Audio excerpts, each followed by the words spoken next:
Yesterday was Father's Day, and it had me thinking a lot about the different lessons that my dad had taught me throughout the years. And there's one that stuck out to me that kind of undergirds all other successes that I've ever had.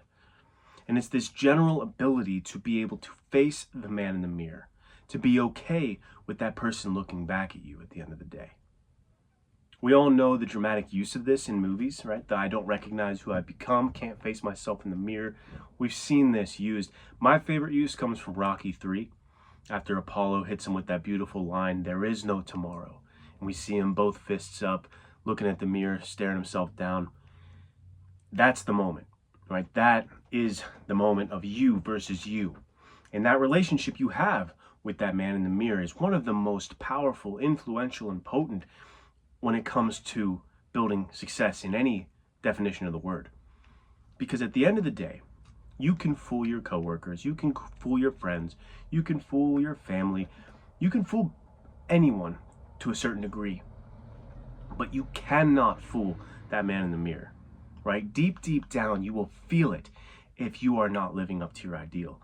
Deep down, you will feel it if you are letting yourself down. Deep down, you are going to feel that regret and that shame and that disconnect when you are dropping the ball, right? So getting right with that man in the mirror, being okay, knowing, at the end of the day that you did what you said you were going to do, or at least you gave it your all, that stuff is just,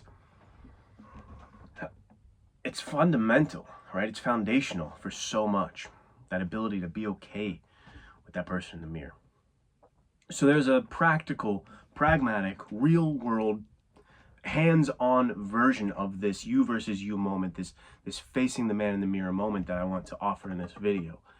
And that is the time audit. So what you're going to do for the time audit is you're going to get a notebook or a piece of paper or a napkin or your phone. I don't care. You're going to get something and you're going to log generally how you're spending your time throughout the days for 5 days. And I do not want the fidelity to perfectionism to be so high in this that you don't do it, right? Because people get very in their head. They start asking a million questions. Do I have to? Look, you can log it as you're going, or at the end of the day, you can come back and try to log it as best you can. The accuracy, the clean neatness of it, none of it really matters. It's the honesty and the openness and the effort that you put into it. That is what matters, right? So just generally try to showcase how you're spending your time. And the other thing is, don't adjust for making it more ideal or closer to the life you want to live. This is baseline.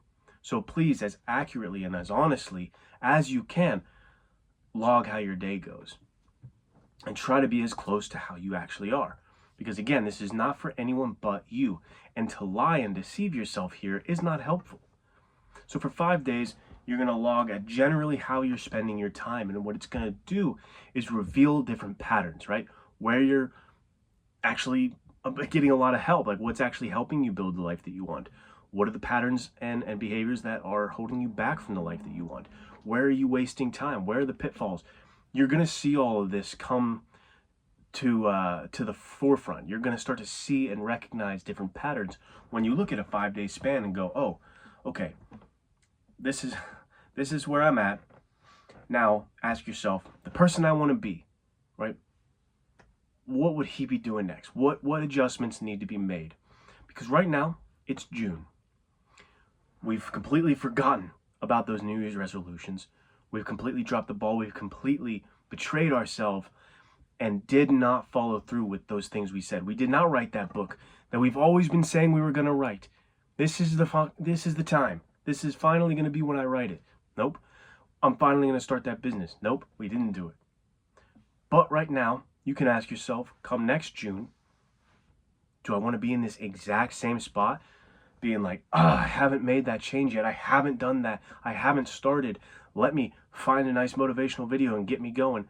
Or do you want to have started now and at a full year to make progress, to move the needle towards that? Because right now you have the chance to get right with that man in the mirror. You have the chance to log how you're spending your days, look at it honestly, face the truth of it, and say, okay, here's the changes that need to be made. Here are the adjustments that I can make. This stuff will help you. It will. It's not going to be some magical fix-all. It's not like you do this and here comes fame and fortune, baby. No, but this is a fundamental, foundational, useful tool to getting yourself to live in congruence with who you want to be and get you on track for where you want to go. And I want that for you. And I believe in you, in your ability to live a life that's closer to the one that you want. This can be eye-opening. The time audit, I'm going to do it too. It can be eye-opening to realize how much time you let drop down the drain. We have one go at this, right? We have one go at this. Death comes like a thief in the night. We're not going to know when it ends, but that's it. That's game over. For now, you still have a beating heart. You're still breathing. You are still in the fight. So let's go ahead and make the next 6 months that we have in this year, let's make them count for a lot. All right, guys, take care.